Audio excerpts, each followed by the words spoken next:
Hi guys, my name is Wigwe Uchechi Benedicta and you're welcome to the Green Index Initiative YouTube channel.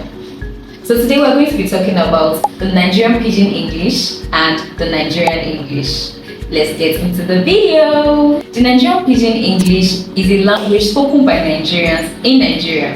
It is otherwise known as broken and it is a form of pidgin, English pidgin or Creole, which means that it gets its words or derives its words from mostly English language. But it's not just all English language because it is mixed with different indigenous languages in Nigeria.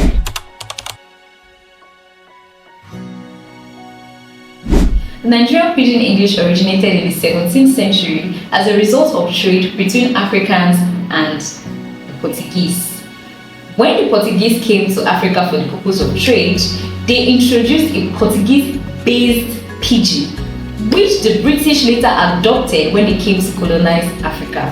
This gave birth to the distinct Nigerian Pidgin English that we all know and use today. The main purpose of the Nigerian Pidgin English was for the purpose of trade, especially between the Portuguese and the Africans. The British later came in and adopted this as a means of communication between the colonial masters and Africans. Nigerian Pidgin English used to be seen as the code of the non-literates in Nigeria, but that does not have any validity. Whenever they try to communicate with somebody who is a non-literate, they go ahead to use the Nigerian Pidgin English, and that is why it was considered as the code of the non-literates. Almost everybody and anybody in Nigeria uses the Nigerian Pidgin English. Almost everybody in Nigeria understands the Nigerian Pidgin English. If someone comes up to you in Nigeria and speaks to most people in Pidgin English, they do understand. They may not be able to speak it the way some other people do speak it, but to a large extent they do understand. So the Nigerian Pidgin English is used by almost everybody and anybody in Nigeria. Now let's talk about the Nigerian English. The Nigerian English is a variant of English language which involves a lot of code mixing and code switching because it is a unique blend of the English language and indigenous languages in Nigeria and other languages from other parts of the world like the Portuguese, like I said earlier.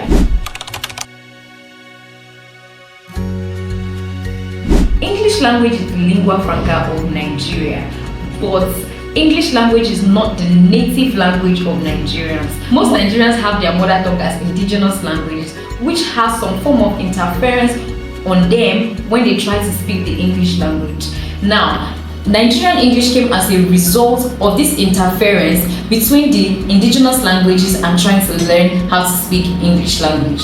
The origin of the Nigerian English is as a result of L2 speakers teaching other people in Nigeria English language. For instance, now, my first language is English language, but because I was taught by an L2 speaker, therefore it makes me an L2 speaker. L1 speakers are the native speakers of the language, like the British and the Americans. They are L1 speakers because that is their native language. Nigerians are L2 speakers because we have different indigenous languages in Nigeria and we only learn English as the means to unify us for the purpose of communication.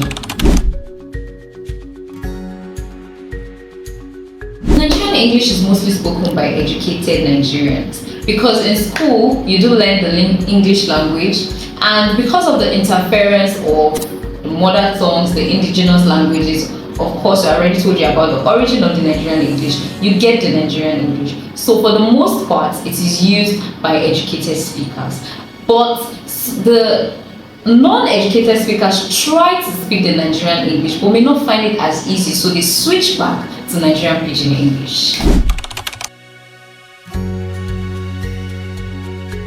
So now back to Nigerian Pidgin English.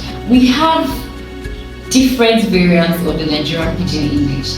The variants include the Southwest variant, the Southeast variant, the South-South variant, and the Northern region variant.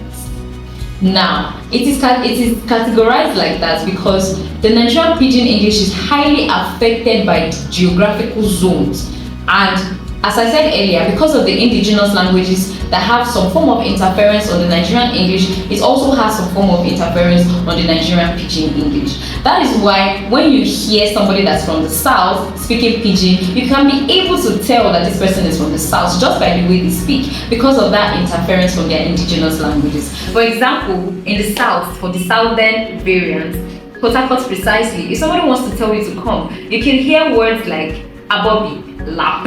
That's somebody signaling you to come. In English, it means to come. But in the southwest region, in Lagos, for example, you can hear something like guy, show, abeg, come. You can hear something like that. These are the differences in the variants of the Nigerian Pidgin English. I believe that you have learned the origin of the Nigerian English and the Nigerian Pidgin English. In our next session, I'll shed more light on the differences, the examples, and the similarities between the Nigerian English and the Nigerian Pidgin English.